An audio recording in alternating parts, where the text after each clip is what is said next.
Hi guys, it's me, Skylar Capri, and today we are ranking the 8 new fragrances that have just arrived at Bath & Body Works over the last couple of weeks. Whether it's the Star Wars collection or the brand new Coastal Dreaming, why I wanted to do a ranking video was we have some big events such as Memberfest, as well as semi-annual sale where some of these scents could go on sale. So I did want to go ahead and give you guys my thoughts, first impressions, mini reviews before those two events happened. That said, if you're returning to my channel, welcome back, and if you're new here, welcome. We do all things body care on my channel, so if that sounds like something interesting to you, make sure to hit that subscribe button, and without further ado, let's dive right on into the video.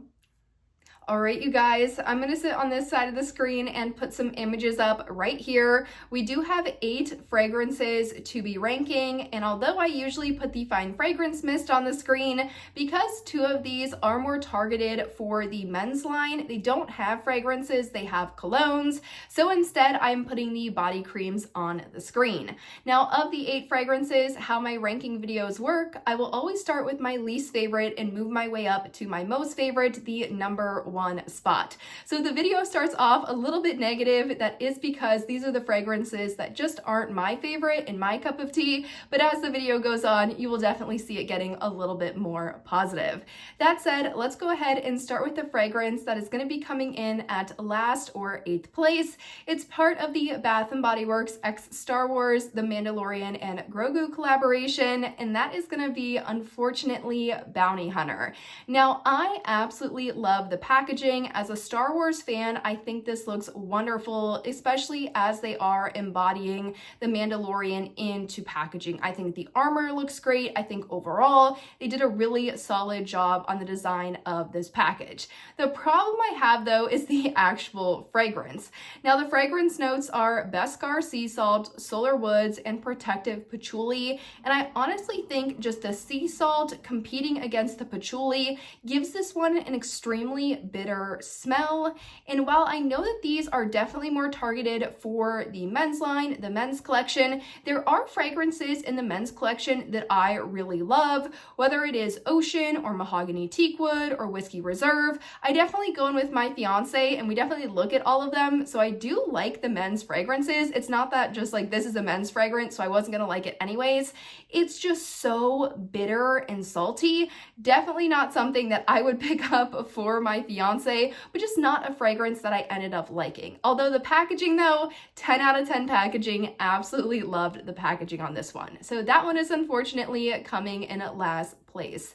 Now, coming in 7th place is also part of the Star Wars collaboration, and that is going to be Force Flow. Now, Force Flow has notes of galactic green apple, salted lavender, and cosmic sage. Again, I think it's something with these salted notes that are just giving it a more bitter fragrance. Unfortunately, I really wasn't able to get much of that apple. It definitely seemed to be more of this salty, herbal, sage, and lavender, and I just don't think those fragrances work together for me. Now, I do think that Bath & Body Works does sage really well in some of their other fragrances. For example, White Tea and Sage is one of my favorite home care smells from Bath & Body Works of all time. So I know that they can do sage really well. I just think it comes down to this salted element that just gives it this very bitter, unappealing fragrance in my opinion, and definitely not something that I would prefer my fiance to be wearing.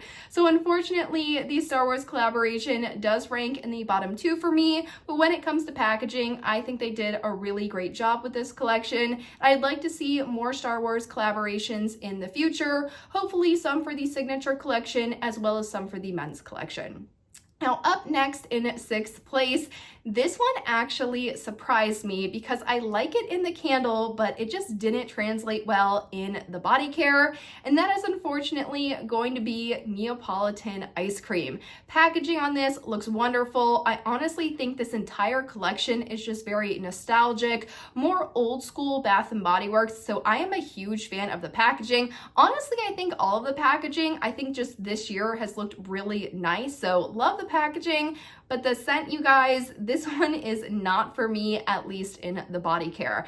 This one has notes of strawberry sauce, vanilla buttercream, and milk chocolate. And something I love about the candle is that you really get all three of those elements, and it's not overly of this like artificial chocolate, which I know when some people were smelling chocolate amber last year at the summer semi-annual sale, that artificial chocolate note just completely overtook the fragrance, and they were like, this is not for me.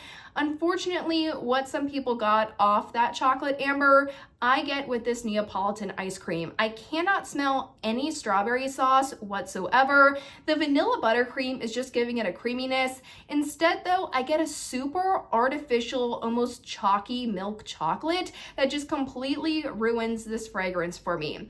Now, this is one that I definitely did want to smell in different product types, because I know sometimes the shower gel can be a little bit different from the body cream, from the body lotion, from the fine fragrance mist.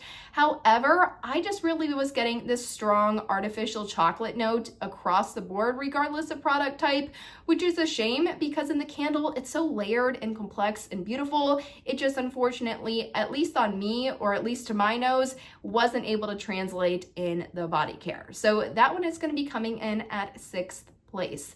Now in 5th place, which this might surprise you because I've been very outspoken about how I do not like this fragrance, we actually have Cotton Candy Clouds. Now this one has notes of spun sugar, pink berries, and whipped vanilla. And typically whenever I talk about this fragrance, I just call it berry musk. It's very musky, it's very berry. I don't get anything light and airy. This year, I got just a little glimpse, like a teeny tiny hint of something light and airy before being hit with that musk note on more of the dry down. So I can kind of see it. I kind of got a cotton candy vibe this year, but it still hit me with this super overly musky tone towards like the dry down, whether it was in the mist or the cream. So unfortunately, this one is definitely still a scent that I really can't see myself picking up in the near future. Definitely not something I have any interest in picking up this year, but I did get more of that hint of the cotton candy that I haven't been able to smell in previous years. So I was actually super excited about that one, and I'm calling this a win, but Cotton Candy Clouds will be taking home the 5th place, or the number 5 spot. Now these really kind of number 4 all the way up, these are all scents that I actually like. It just determines, like the ranking just determines which ones I like a little bit more than the others, but I think all of these were fine. And like if I were gifted these, I would have no problem. Like I wouldn't return these, if that makes sense. So in the number 4th place spot, or the number 4 spot, we have the brand new Coastal Dreaming. Again, packaging on this I think looks great. It's classy, it's understated, it's simple, really beautifully done, and it does match really the vibe of the fragrance itself. So I think the packaging and the scent notes come together to make a super beautiful fragrance. This one has notes of crushed sea salt, wave wash vanilla, and warm driftwood. It's kind of like a distant cousin to Beach Nights. Now, I don't want you guys to think like this is a dupe for Beach Nights. It's exactly the same, like run out and buy, you know, the limit of how much they'll let you buy. Definitely not the case, but it does have a somewhat similar vibe to Beach Nights. And I think it's just more so that vanilla mixed with the driftwood. It's kind of like this gourmand beachy fragrance, but the gourmand is nowhere near a Beach Night. So I want to be very clear about that. The reason why it's coming in that number 4 spot, there's something in this wave washed vanilla that I know that after the first couple of uses, this just would not be a fragrance that I would like necessarily. I think it's good. I think it's a solid fragrance. I think it's something that I would probably enjoy more in the home care, but something about body care for me, I can really like a scent the first like half of the bottle. Then as I use it more, it just doesn't really work out for me. And I think that's something that would happen with Coastal Dreaming. So while I do like it, and I think it would make a phenomenal home fragrance scent, like I could definitely see myself picking up wallflowers, hand soaps, like candles in this one. When it comes to body care, I just don't love it as much as some of the other ones, and that's why it's coming in at that 4th place spot.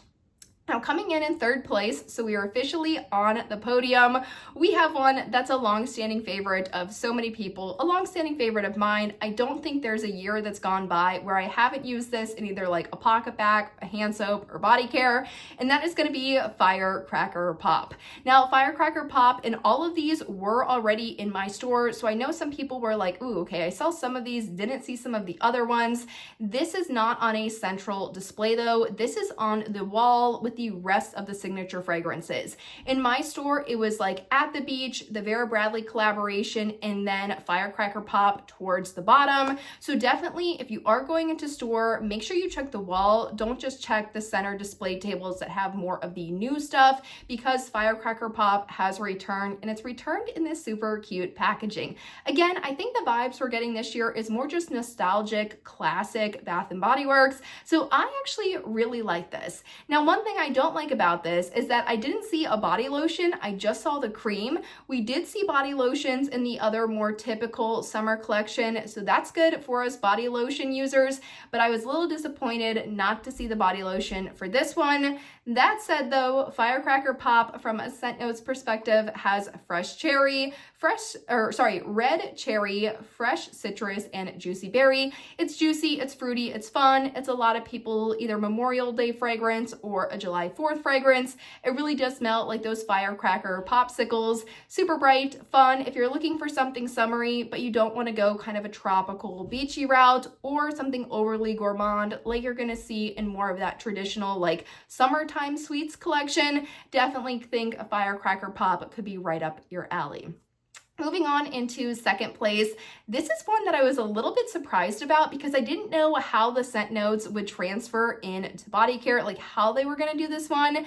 So in second place, we have Pina Colada Swirl. Now they do have a Pina Colada Swirl hand soap. The scent notes are not the same between the body care and the hand soap, but I do think they smell relatively similar. So maybe if you're not near a Bath & Body Works store, but you have smelled the hand soap in the past and you were thinking about blind buying, I definitely think it's a similar enough vibe that you could go ahead and blind buy and you wouldn't be disappointed if you liked the Pina Colada Swirl hand soap in the first place. That said, Pina Colada Swirl has notes of pineapple juice, coconut milk, and amber musk.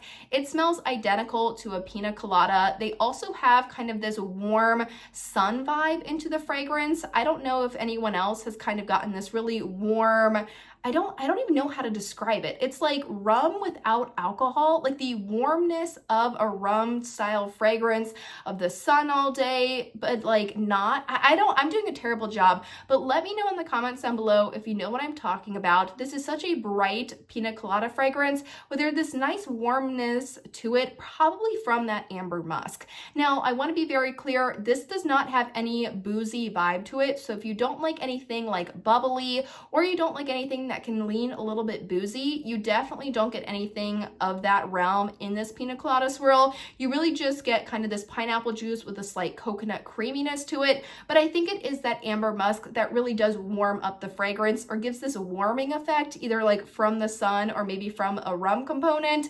Let me know in the comments down below if you know like what I'm trying to say at all and if you've smelled it, but if you have smelled it, I feel like you're gonna agree with me. So that is gonna be taking home the second place spot. And coming in at number one in first place, I feel like this is one that shouldn't be a surprise, simply because if you watch my old videos, I think I may have spoke this one into existence a little bit because I have been advocating for them to bring this scent back for the summertime and not in the wintertime, and that is going to be Meet Me in Miami. Now this one has notes of breezy palm trees, cabana coladas, and sun-tanned days. This does smell kind of similar to Dreaming of Rio. I think if you already bought Dreaming of Rio, you don't need to buy this one as well, but when it comes to this more banana, sunscreeny, slightly floral, creamy kind of fragrance, I definitely am going to choose a Meet Me Miami over a Dreaming of Rio. Dreaming of Rio? I think it's Dreaming of Rio. Something about Meet Me in Miami, it is just the most beautiful, slightly sunscreeny banana smell to me. It's perfect for if maybe a Waikiki Beach coconut, a Costa Rica pink pineapple sunrise, or Bahamas passion fruit and banana flower is just way too much like whoa, in your face, tropical overload, but an at the beach or coastal dreaming is kind of coastal, but not, enough for you. I think Meet Me Out in Miami is such the perfect medium. I think this would do really nicely throughout the entire summer. You could start wearing it now. I could definitely see people using this as more of a transition fragrance from the summer into the fall, kind of that late summer fragrance as well. I just think Meet Me in Miami is such a great scent, and I think the packaging this year looks fantastic. So this is one I've been speaking about for a while that I'd love to see return. So I feel like it's not much of a surprise that it took home the #1 spot. But you guys, that really does wrap up this ranking video. Let me know in the comments down below what your thoughts are on the entire collection. Let me know if you guys get the exact same thing, that warm vibe from the Pina Colada Swirl as well. I would like to know if I'm crazy or not for that one, but I hope you guys enjoyed the video, found it helpful, and I will see you all in my next one. Bye guys!